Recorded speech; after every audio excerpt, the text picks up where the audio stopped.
So, welcome everyone to Nutritious Nuggets. Once again, we're doing it a little different this time. We are on radio, but we also have video with the lovely Ashley Madden. I've been looking forward to this for weeks now, so I'm super stoked. Ashley Madden, pharmacist, nutritionist, food photographer, an all around lovely person from what I can tell because she's willing Very to nice. spend her time with me. I'm pretty stoked. So, I guess I should show your book first. This is my very favorite cookbook in the whole world. That's so kind. I Thank think it you. just went weird. I think I have it. Um, Do I have it here? Hold on. yeah, you must have it I there. have. Well, I have. Yeah, I have a lot. I'll have to go and come back one second. Yeah, The Yes. So here we go. Just so we can show it. No. that's better. Yeah, so I mean, one of the things that I noticed right away, Ashley, was you seem to have replaced most of the pure fat in the recipes with a fat that's better for us, like a nut butter or something like that. I did notice that. I make all the muffins, I make the bread. I absolutely love it. But I guess we should start at the beginning.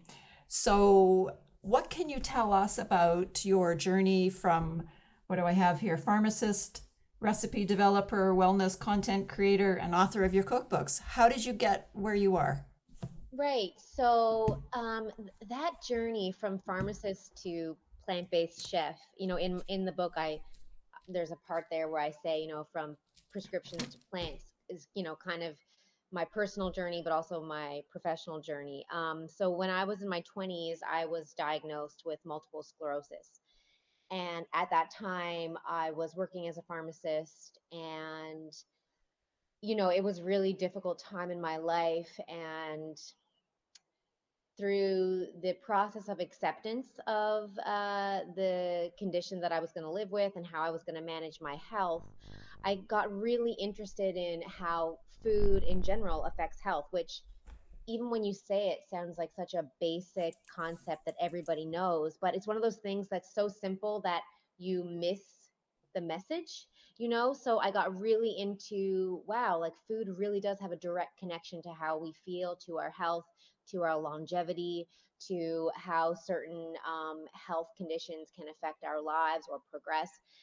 And as I changed my own life, as I changed my diet, as I changed my lifestyle, as I learned to reduce stress and exercise more, and started cooking from home, I just discovered that food was my passion. I thought about it all the time. I was creating recipes even before I knew like how to write a recipe, So that's kind of what planted the seed, really, was the diagnosis of MS.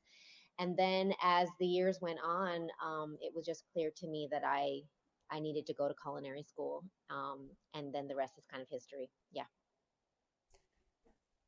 Cool. Well, I'm really glad you did.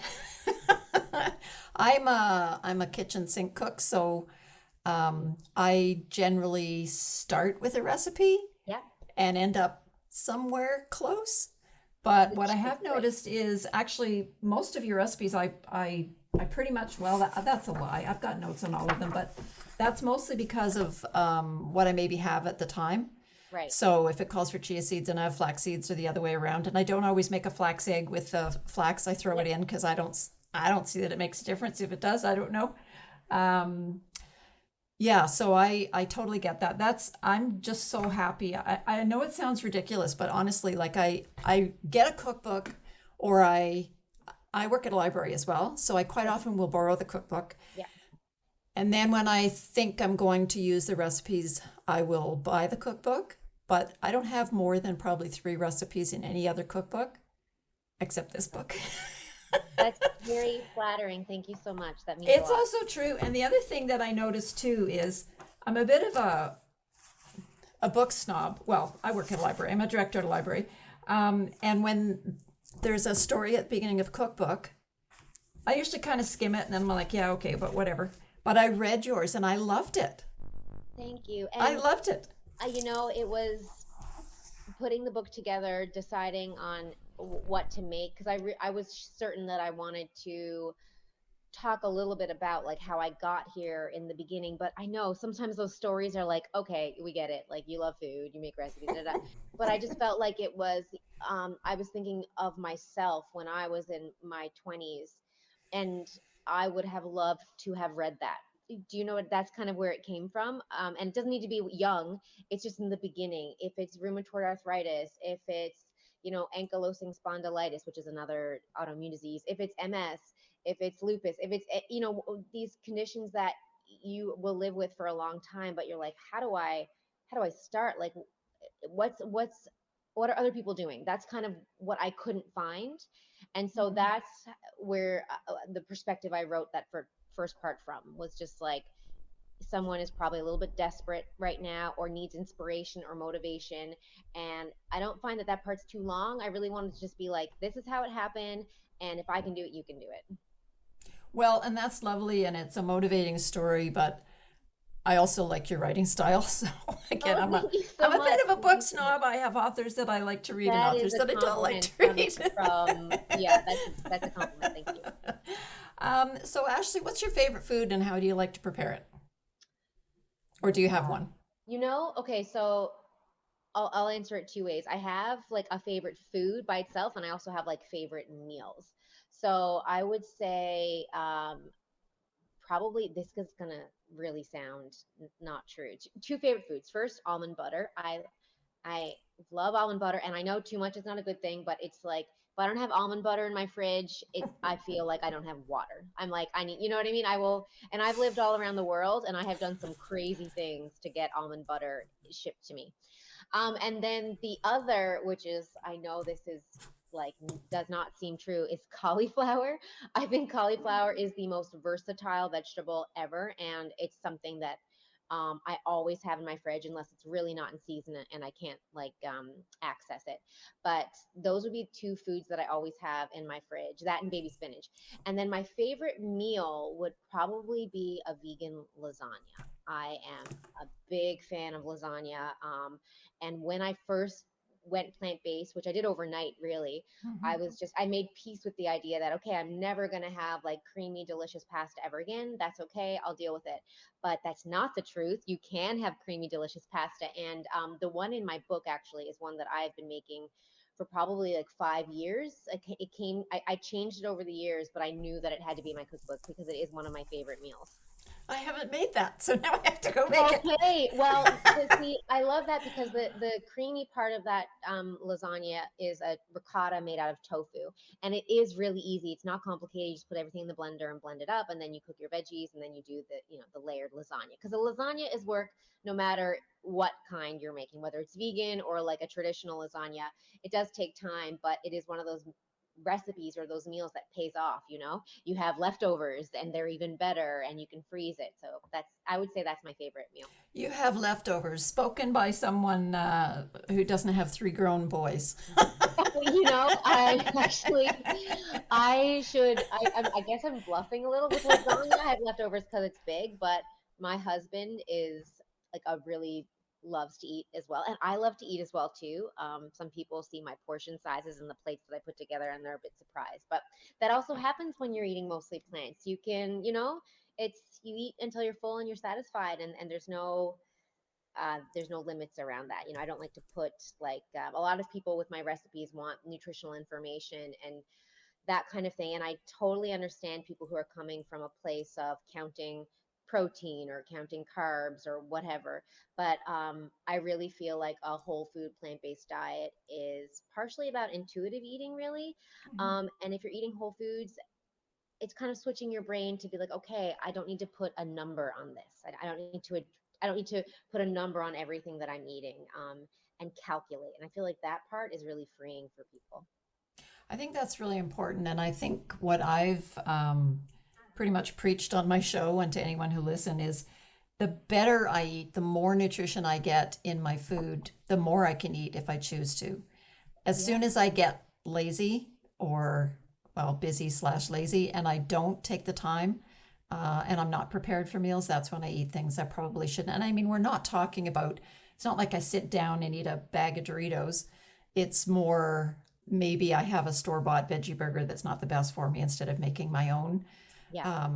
Like tonight, I had a name brand veggie burger, but I had this much kale and garlic with lemon squeezed on it. Well, So see, that's that's but one of our that's it favorite too. side dishes. Yeah, but that's it too, right? Like it's about a little give and take and about balance. And you can't make, three-course homemade meals every night or homemade anything every night. So I think that's really that's the real life version of it. And I feel like you have a good grasp on that. You're like, well, this was pre-made, so I'm going to pair that with something really healthy that I have in my fridge. It's been a long journey for me. um, yeah, so I think most of my listeners know that I was vegetarian for a long time and then I was vegan. I know we had that conversation over Yes. email.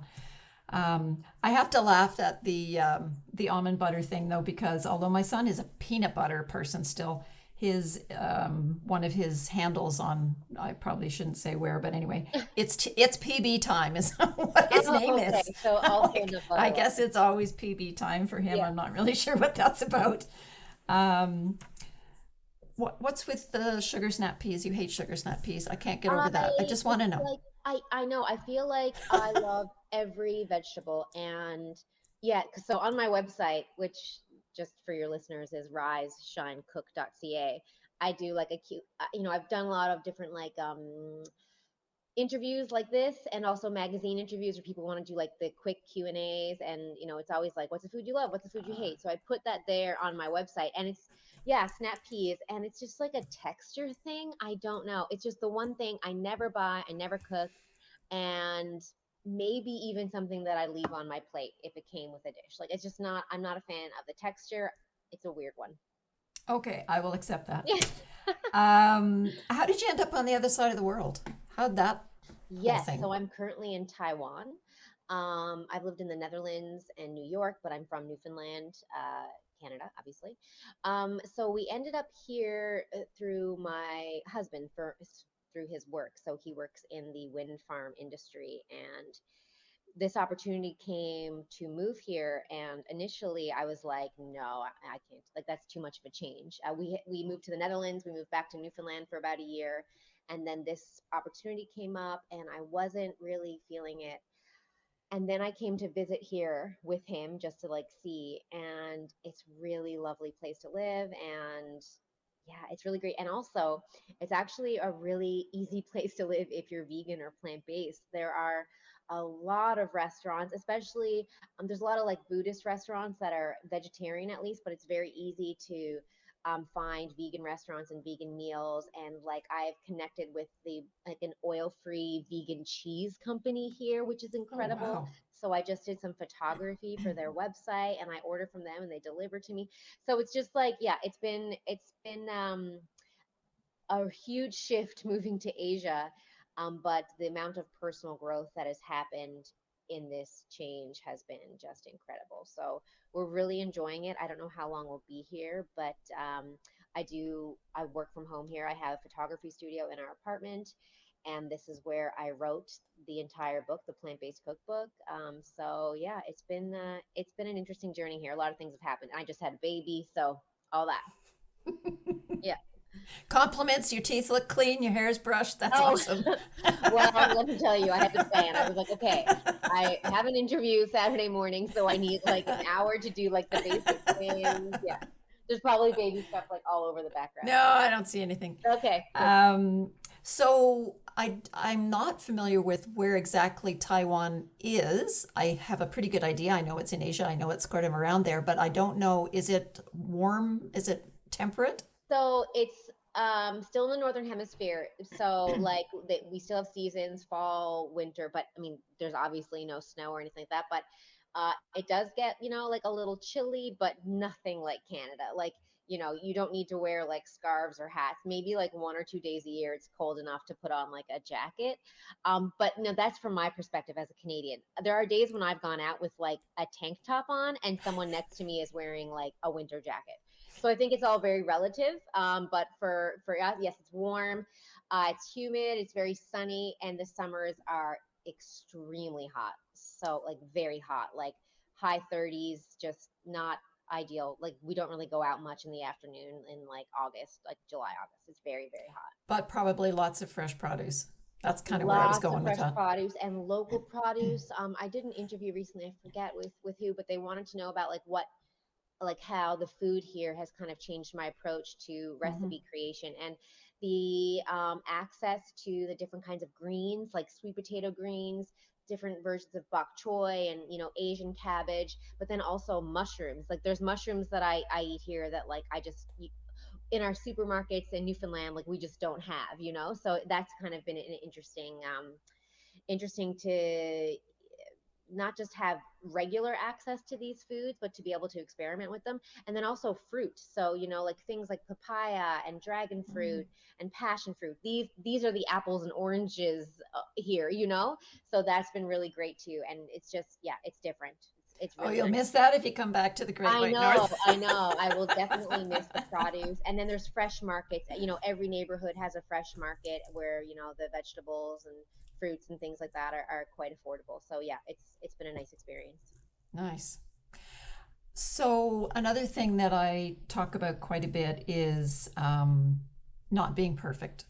Mm, So, if you right now are sitting down to a bowl of ice cream and Doritos with a side of hamburger or whatever people eat, I don't know, pizza pops, you might want to add a salad.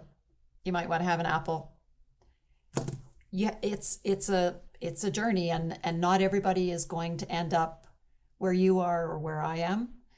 Um, and what I'm trying to do, clearly, I'm about being plant-based, preferably whole food plant-based. Um, but I'm really with my radio show, I'm trying really hard to make people feel okay about what they are doing and mm, set goals for themselves. They don't have to, open their fridge and see what I see in my fridge. My fridge is, I've tried so hard to keep it organized because I'm not an organized person. But in order to keep all of the produce in my fridge that we don't yeah, shop 3, 4 times a week like they do in a lot of yeah, parts of the world. yeah, And my fridge is full top to bottom with produce. So I don't expect, or I don't want people to expect that of themselves. yes, They just need to do whatever they need to do to make themselves feel better about taking care of themselves. And I totally agree with, the whole forks over knives premise and the food rather than medicine wherever possible. I'm sure there's places where you just have to have medicine, you have to have medical intervention. I'm a bit of a doctor phobe myself. I don't really like to go to the doctor. And I'm really lucky that it's worked out for me because I am 65. I'm not on any medications. I don't have high blood good pressure, for which is you. That's great because I excellent. did for about 5 minutes. I had really high blood pressure. So, not really 5 minutes, but for a little while. Yeah, And always when I was pregnant, I did. So yes, I've controlled that with food, which is great. And I don't know if everyone can, but I know that I did, and I know that it's worth a try. Um, yeah, and I just do the best I can, and I try a little harder to do a little better every day. And I think if everybody has the same kind of a goal for themselves, then they will experience success. And I don't want anyone to feel shamed or judged or yeah. No, not good enough. I agree with you completely.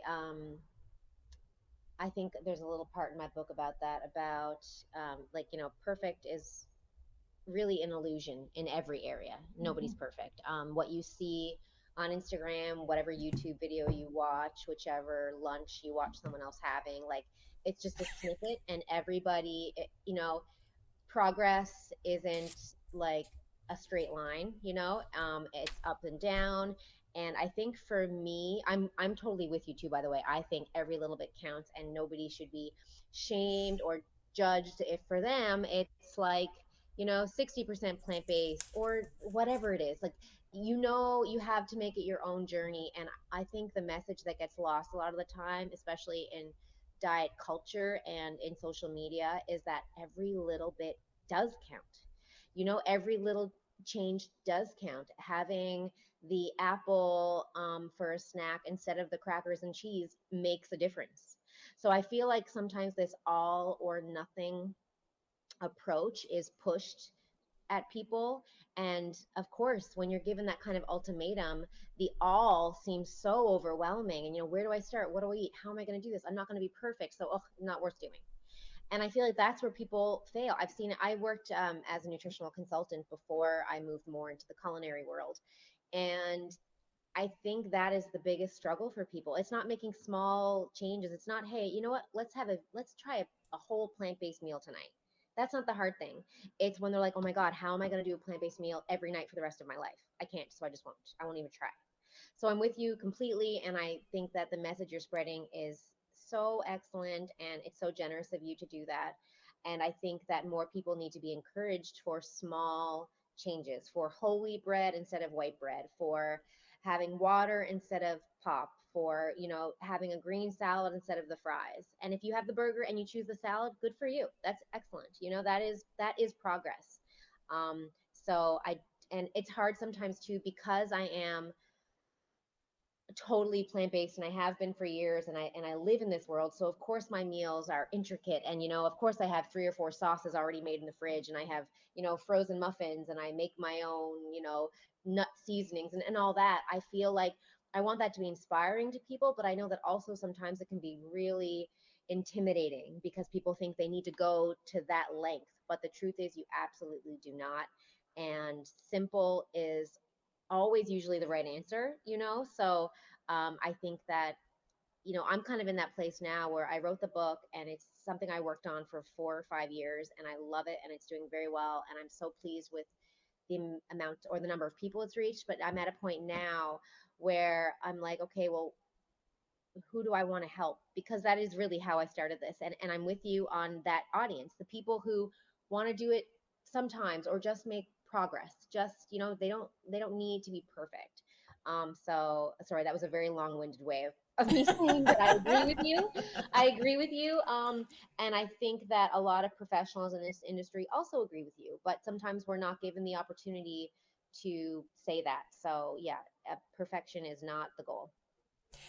I appreciate that, and I remember saying early on in one of my shows that um, if you are looking to find out how to do better at pressing your own tofu, or whether broccoli sprouts are better than alfalfa sprouts, you might be listening to the wrong show, because really all I'm talking about is there are broccoli sprouts. Yeah, good for you. There That's is excellent. tofu. Well, that's excellent. That's defining your audience. That's kind of what you do when you first start, I'm currently working on the next book, the next cookbook. And, that's what you do in the beginning. Who's my audience? Who do I want to talk to? And that's really important. And it's totally okay, I think, when you're producing this kind of content, to say, this might not be for you if you are in this area, but there's definitely someone, that person who's trying to figure out if they want sunflower sprouts or broccoli sprouts. There is someone out there talking about that. And I think it's okay to be at any of those levels. And I'm currently trying to figure out which level I want to be at, because, I I love talking to the people who are foodies like me, who are, doing sprouting their own broccoli sprouts, but also the masses are the people who are like, what is a sprout? And And those I are the think people that you want to talk to the most, I think. that is definitely where I'm coming from, because once you know, dare I say, the game changers, then all the names that we know, Yeah. What the and hell? you listen to their stuff and you're like, I'm all about that. Go Neil Barnard, go Esselstyn, go, Yeah. like, it's all awesome. I took the plant-based nutrition course with T. Colin Campbell. Like, there's so much really good information out there, really good information. And a couple of things I found out: cooking's not their number one thing, whereas I believe cooking is your number one thing. Yeah. And the other thing is, I think it does become a little overwhelming for people who haven't, because we've seen all the documentaries, we've read all the information we can read, we've done the schooling.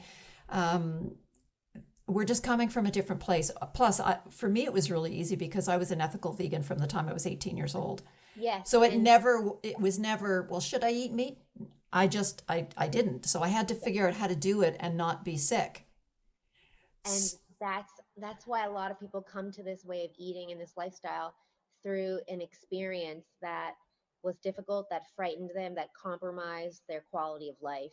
And those motivators are strong motivators. I'm the same. I was given a really scary diagnosis, and I had a family member who had died who had MS, and it was just a really, I was terrified, and the fear of staying the same was way worse than the fear of the change that I was facing. So I feel like in part, it's not convincing, but when you're talking to people who are like considering eating more plant based, you really have to give them the information, that like this is what this will do for you. And it's not just information. For me, from a culinary perspective, you have to prove it with taste.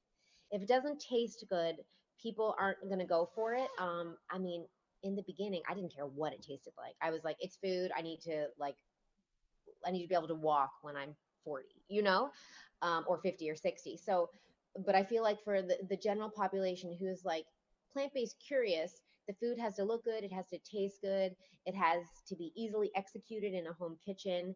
And I think that the more conversations that are had about food and, oh, that actually does taste good, or it's not that difficult, things that you're doing, I think that kind of opens the door a little more and more and more. And then when someone finally gets in the kitchen and make something and they're like, oh, that wasn't that hard, that was actually good, then they're rolling. But it's almost like the knife has to hit the chopping board. You have to get in there for it to start. Yeah.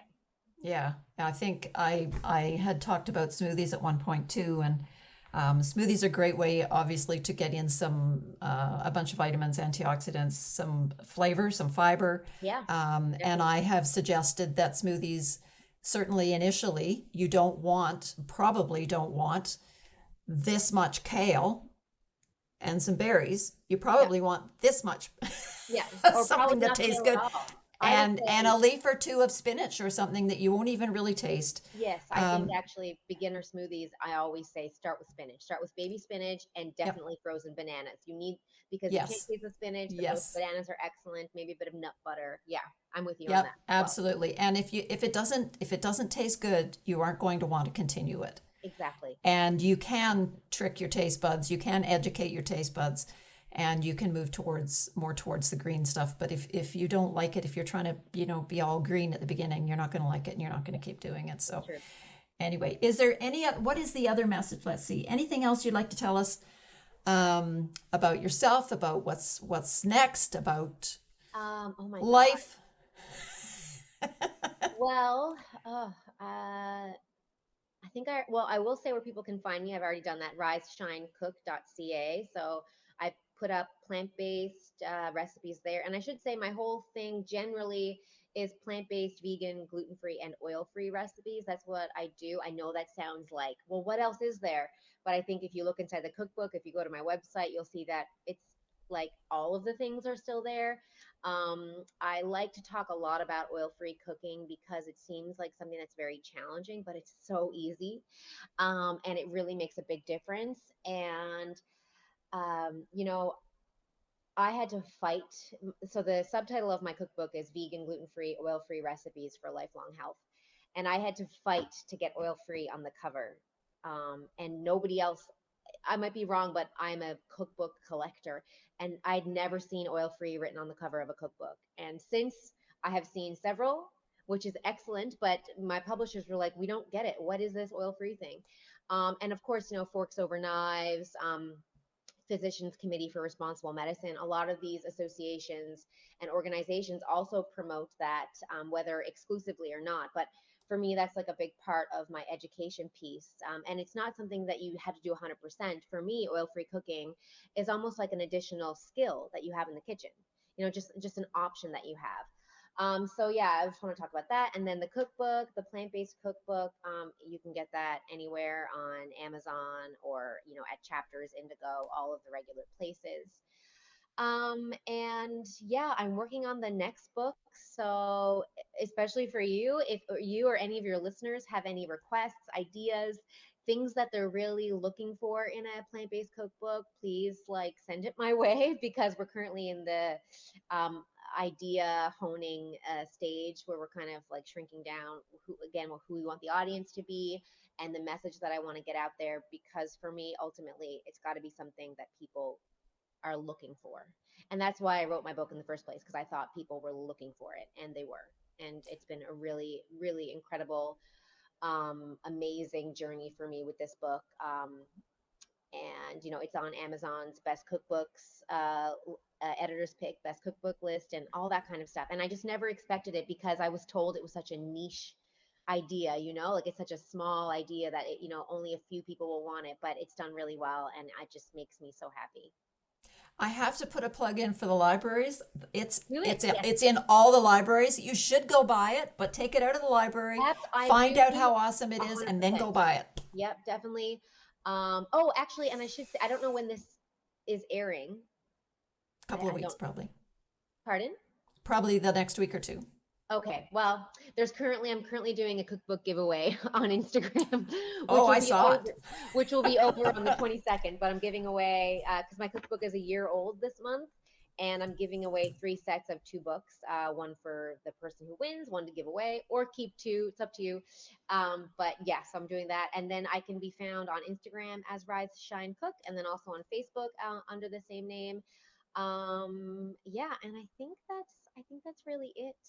I'm sure you and I will stay in touch. I hope so. I love all the feedback. I love what you're doing. I think it's so inspirational, and I think that you're putting out content that people really need, and you're clearly passionate about it, which shines through. Which anybody who's passionate about anything, that's really, I think, like the spice of life. So that's excellent. Absolutely. Yeah. Well, I have to say, you wondered if it was what people were looking for. I needed this book, and I didn't even know that I needed this book. So I honestly, from the bottom of my heart, appreciate it. That is, I can't tell you that that is very meaningful. Every email that I get that talks about how the cookbook has changed their lives or helped them, that is the most meaningful thing. Sales or and all that doesn't matter. Like it's, I remember when I was writing this book, I had to keep remembering, if this helps one person, then it's worth it. So that's excellent. Thank you so much. You're very welcome. I just wanted to say one more thing. The oil free is not fat free. And I think that's what people Oh need to yes, understand. yes, That oil is a processed food that yes. is, it's just oil. Everything else has been taken out. And there, it doesn't mean that there's no fat, because we do need some fat. Oh yes, no, There are some fats in here, but it's not the 100% pure oil and nothing else. It's no, yeah, there's no good like fats. bottles of oil in any of the recipe. I don't saute with oil. I don't toss the veggies with oil. I don't make any dressings with oil. And I'm not, in the book is not about demonizing oil either. I recognize that the Mediterranean diet is all about extra virgin olive oil, and I'm not going to get into that because there's a No. bunch of arguments about that. But it's just about, again, like this is an option, and I think that we have been taught that we need, like, well, you need oil in your pantry. You actually don't. You don't. So it's just about that. I mean, it's also cheaper to cook without oil. That's a big one. It's definitely cheaper. So yes, it's not fat free. I use nuts and seeds and avocado and all that kind of thing. So I think it's a balanced approach, and to me, oil free is like a really exciting way to make traditional recipes, but also to make more interesting things too with whole foods. Absolutely. Yes. Well, I guess we'll finish up there. Thanks so much for the time you spent with us today. Thank you so much for reaching out. It's been really lovely. Absolutely. So, this is Nutritious Nuggets. Eat well, and thanks for listening.